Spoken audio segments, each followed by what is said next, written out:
Hey, my name is Benny Mussolini, and this is a Draw My Life because I feel like everyone needs to know about me.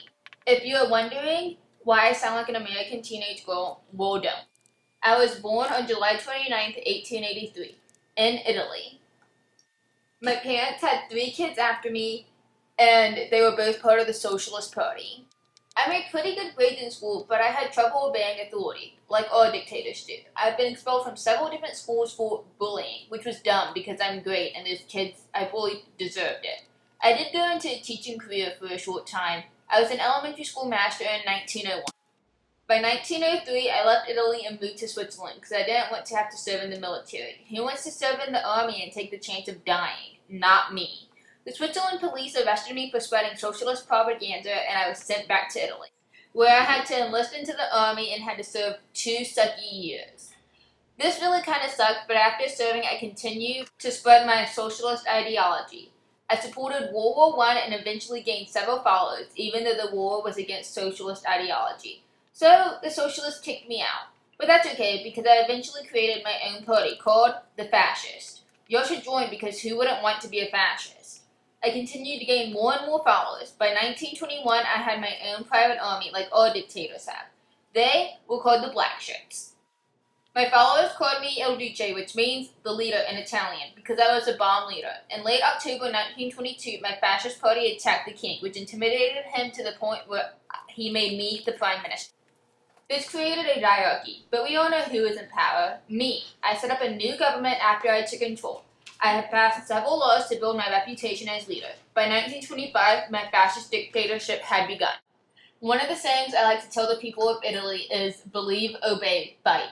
This was a strict ideology formed by my government. This saying promised the Italian people strength and security after World War I. It focused on achieving a more efficient state, as well as removing the constitutional government. This saying also restored Italy's national pride. Some of my favorite points in this ideology are days of imprisonment are always deserved. The black shirts should never believe in perpetual peace. And finally, above everything else is the importance of my life. And to never forget that I, Mussolini, am always right. Another one of my favorite ideologies is this concept revive Roman greatness. In Italy, this shows that the individual existed for the benefit of the state, or me. I want to revive Italy to its prior glory, which means that only the best of the best can survive, which is why my life is the most important. This gave me an excuse to expand my territory and blame women for the country's problems, which led to the demise of some of their newly found rights. Fascism rejects any individual that does not support the state, because that means they do not support me, which does not follow my ideology, so therefore it's not okay. I and the state express a sense of human unity and how nothing should exist outside of the state, which leads into my policies. Everyone needs to read The Doctrine of Fascism. If you haven't, you should. It's a great read. I put a heavy emphasis on nationalistic interest and production. I did this so our economy would increase. I want to make Italy great again by creating a self-sufficient and modernized country. I created social reforms in an attempt to create a more powerful Italian state. A more powerful state equals a more powerful me. I used not only my secret police but also media as a weapon to create a stronger government.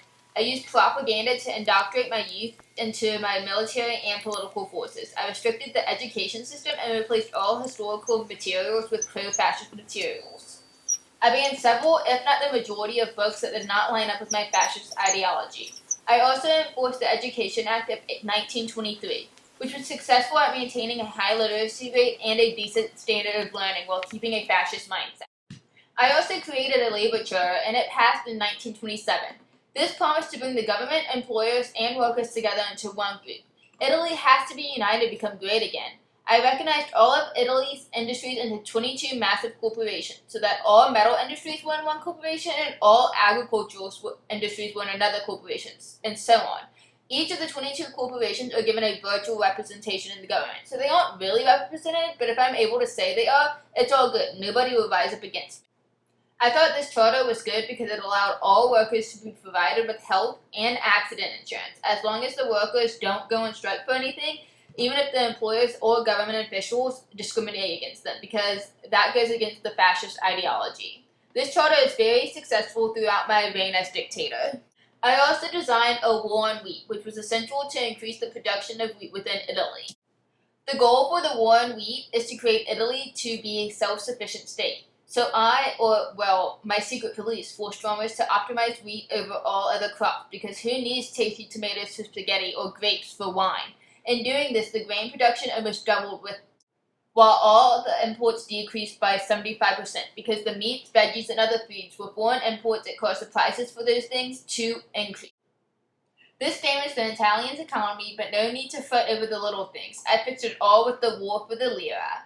This was a great power play. I created the Italian currency to be marked higher than its actual value.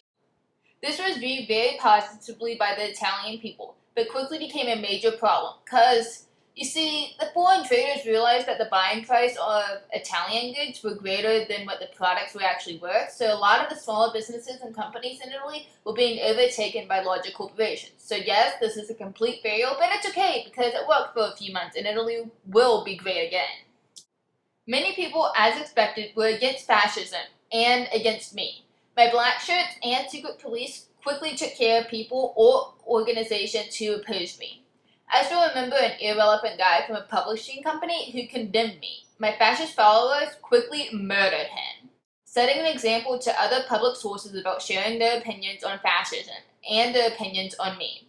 Many non-fascist politicians left parliament in protest of this guy's murder, and I was like, you're lost because my party is amazing. However, this only made it easier when I wanted to get rid of them later. With the royal support and after dealing with the dumb publishers' affairs, I had the confidence to become the realest dictator the world has ever seen. In 1927, I set up a secret police force that had an official name. This was led by my main man. Let's be real, I was the GOAT because although the secret police arrested 4,000 people for serious political offenses, I only sentenced 10 of those people to death between 1927 and 1940. So, the percentage of that is ridiculously low. So I'm basically a really freaking amazing person. In the early 1940s, my army suffered. Obviously not because of me, but because they didn't have the passion for the cause. But others say that they were badly supplied and impossibly led, which was obviously not true. They were defeated by everyone, which led to the demise of the Italian army and eventually the loss of the war in 1943. They say I just made it worse and drove Italy into bankruptcy, but that's just nonsense. Throughout the next 6 months, everything went downhill. My people grew steadily unhappier with me, and my own Grand Council voted me out as supreme ruler. After the Allied occupation of southern Italy at the end of World War II, King Victor Emmanuel ordered me to sign the armistice. I was imprisoned once again in my life. Thankfully, I was liberated by the Germans. They're true homies. And lived in northern Italy. Only 2 years later, my mistress and I were captured by the Italian resistance. On April 28, 1945, I was executed by a firing squad, and the following day, my corpse was hung in Milan on public display. So yes, this is a sad ending to my tragic story, but you, my friends, can continue the fascist party forever.